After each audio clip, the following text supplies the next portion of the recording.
संगति का असर। एक बार एक राजा शिकार के उद्देश्य से अपने काफिले के साथ किसी जंगल से गुजर रहा था। दूर तक शिकार नजर नहीं आ रहा। वे धीरे धीरे घने घोर जंगल में प्रवेश करते चले गए। अभी कुछ ही दूर गए थे कि उन्हें कुछ डाकुओं के छिपने की जगह दिखाई दी। जैसे ही वे उसके पास पहुंचे कि पास के पेड़ पर बैठा तोता बोल पड़ा, पकड़ो पकड़ो, एक राजा आ रहा है, इसके पास बहुत सारा सामान है, लूटो लूटो, जल्दी आओ जल्दी आओ। तोते की आवाज़ सुनकर सभी डाकू राजा की ओर दौड़ पड़े। डाकुओं को अपनी ओर आते देखकर राजा और उसके सैनिक दौड़कर भाग खड़े हुए। भागते भागते कोसों दूर निकल गए। सामने एक बड़ा सा पेड़ दिखाई दिया। कुछ देर सस्ताने के लिए उस पेड़ के पास चले गए। जैसे ही पेड़ के पास पहुंचे कि उस पेड़ पर बैठा तोता बोल पड़ा, आओ राजन, हमारे साधु महात्मा की कुटी में आपका स्वागत है।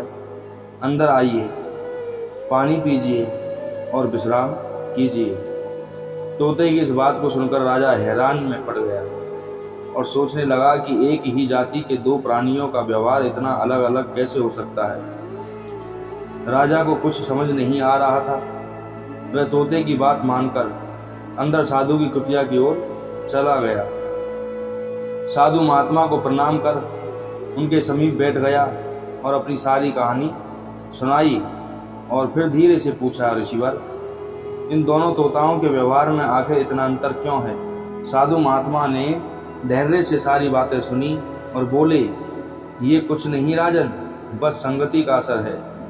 डाकुओं के साथ रहकर तोता भी डाकुओं की तरह व्यवहार करने लगा और इनकी ही भाषा बोलने लगा।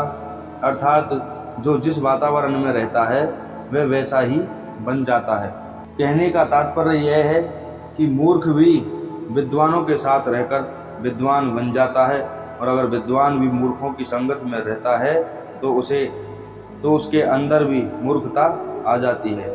इसीलिए हमें संगति सोच समझकर करनी चाहिए।